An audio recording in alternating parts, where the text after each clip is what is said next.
He might talk about the bonus, the president might. He's kind of switched over on that, and he has a plan of paying it.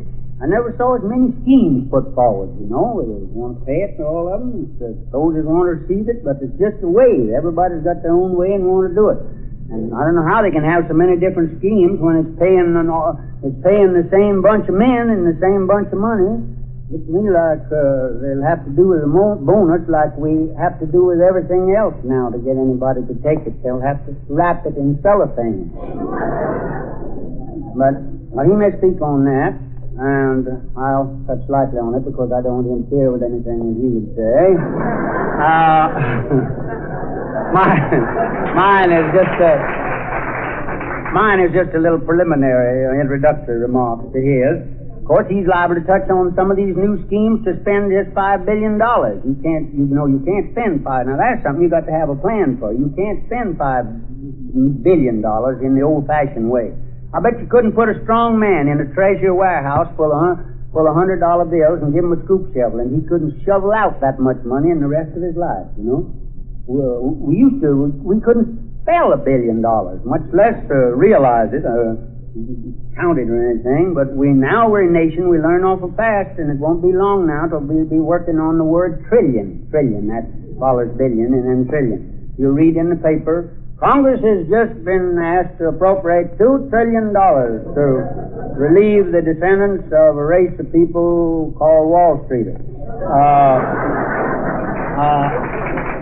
The paper will go further on to say, this is a worthy cause, and no doubt this small appropriation will be made, as these are descendants of a once proud race, and after all, they're wards of the government. Then they got another plan. They figured out that what's the matter with this country is, I bet you couldn't guess it in a million years. They couldn't guess this plan. They figured out what's the matter with the country and going to spend $500 million on it. I bet you couldn't figure out what it is. Well, you know what it is? Well, it's the people try to cross a railroad track without looking both ways. That's what it is. It's going to fix the grade crossing. That's what that is.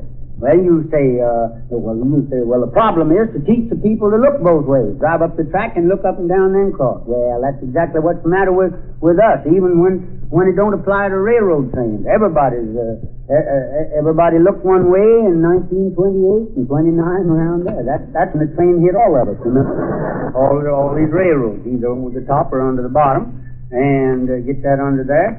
They get that all down. Of course, I think it's a good plan. Mind you, I'm not against it. I think it's a fine plan. It'll give a lot of people work and do a lot of things, although I don't think it'll do everything that it's supposed to do.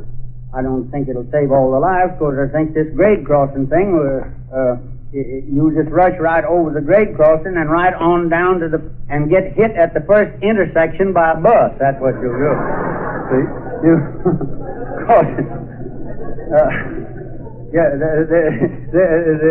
That's one thing about buses. There's one thing about a bus. They're bigger than trains are now. And death is more certain with a bus. When you get hit with that, there's no lingering illness with that at all. The buses come so much oftener than trains do anyhow, you know. A lot of times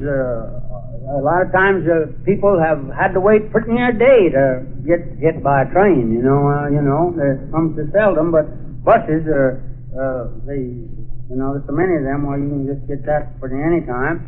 And I bet you never did read, too, of a train ever hitting a car with just one person in it, just a driver in it. Just one lone passenger, No, they just wait. They just wait till the car gets loaded, and then they hit everybody, and they do, here, wait a minute, I ain't through here. Well, now, next Sunday, I'm going to try to dig you up. If you want plans, brother, I've got one. Good night, thank you.